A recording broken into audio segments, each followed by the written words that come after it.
We don't want or need a new school, a new elementary school. We don't put enough resources into our public schools, and our public schools are overcrowded. Is that the DOE, when it co-locates charters, it pushes out our district kids.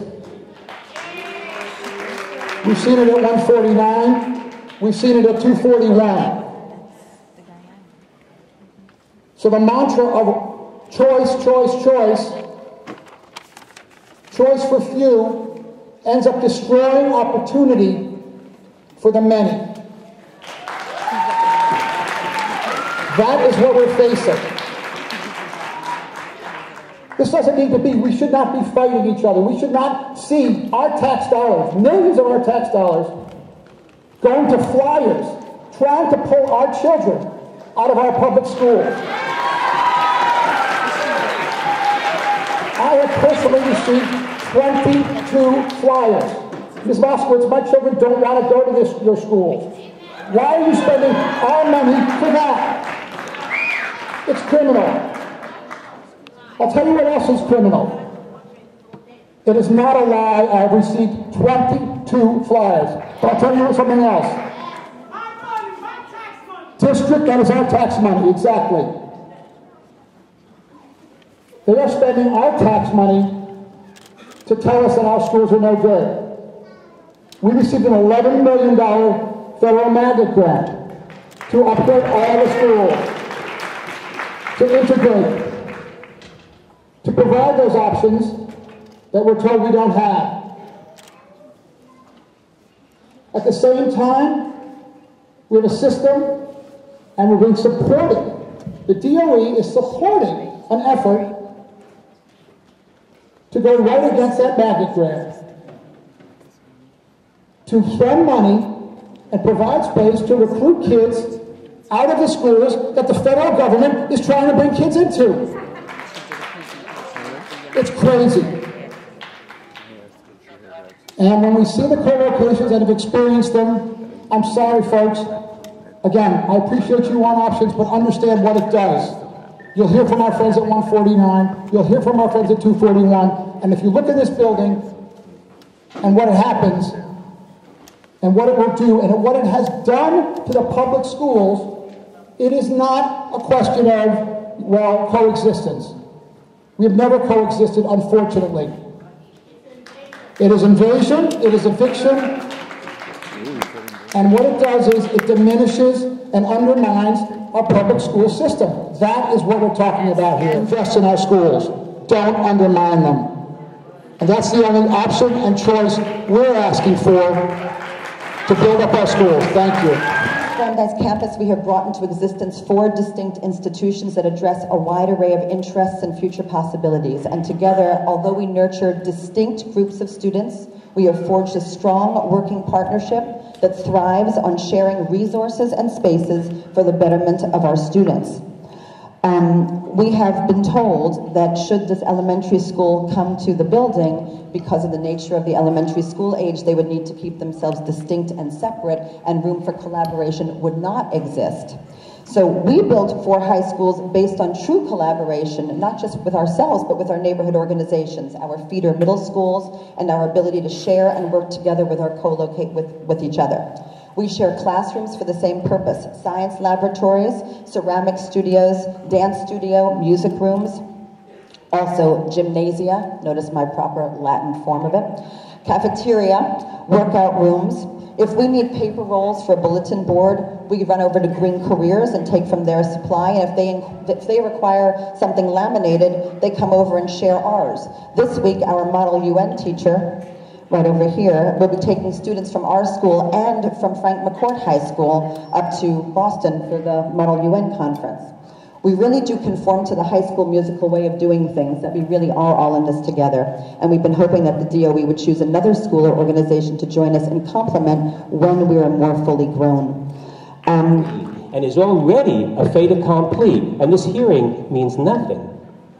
In the face of virtually unanimous opposition, and this ruling is imposed upon us, then I'm afraid and I'm ashamed to say to the DOE and to the city, shame on you. Because this is not a democracy if that happens. This is what is called, in other countries, dictatorship. A dictatorship. And Eva loves dictatorship. All right, so we don't want that. So now I have 2 more points to some issues at hand. Why is virtually everyone opposed to this code? Virtually everyone. It's very Okay, so the very new Brandeis, you will have your chance.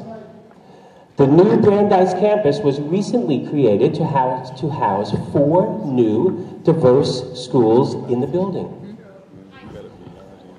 There have been accounts, and it's been brought up tonight, that $22 million was spent to renovate this building to accommodate 4 schools. To 4 high schools, thank you. So now, if an elementary school comes in, how many millions do we have to spend to retrofit, to undo, and to waste millions of dollars that was just spent? So besides the fact that the forethought is clearly lacking, what a waste of our money. It already feels pretty confined. It already feels tight. I don't know where all this space is coming from. I don't think we're building on the roof. So it's not as if this is some huge, massive building with endless space. That's really not true. And in the next 3 years, we'll be adding, amongst the 4 schools, 9 more grades. Juniors and seniors, 9 grades. That's going to be over 1,000 more students. Where are they going to go?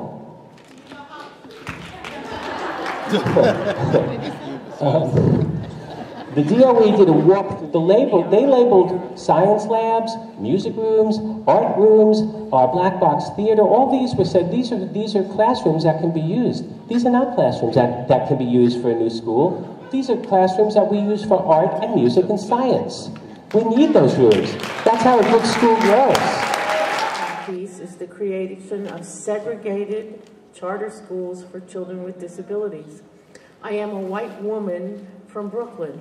My parents came from Ireland to this country so that they could get educated. They had never had anyone in their family go past the equivalent of our 8th grade.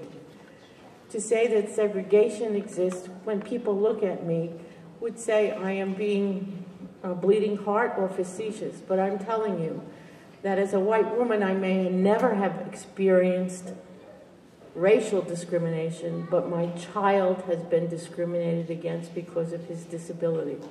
To continue in this manner, without addressing the issue of race and disability, will keep us apart. We are not necessarily at different ends of the spectrum, but we are certainly people that want to see integrated and cooperative educational facilities, not segregated and separate. Those days are long gone. Our particular version of excellence has a few design elements that I just wanted to share with you. We deeply, deeply believe in science education, science 5 days a week for our children. We think that process of discovery and really discovering children's scientific intuition. Excellent schools teach democracy and respect. Democracy and respect. Democracy and respect.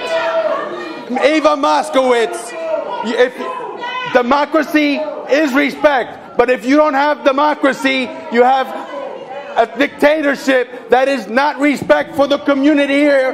Teach that into your schools. That is not teaching excellence. That is not teaching excellence. Teach democracy, teach disrespect.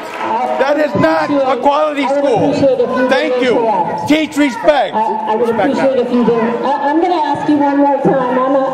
I'm a teacher, former principal, so I'm going to ask everyone to be respectful, which is to let me finish. Everyone's going to get a turn. Dictatorship is not respect.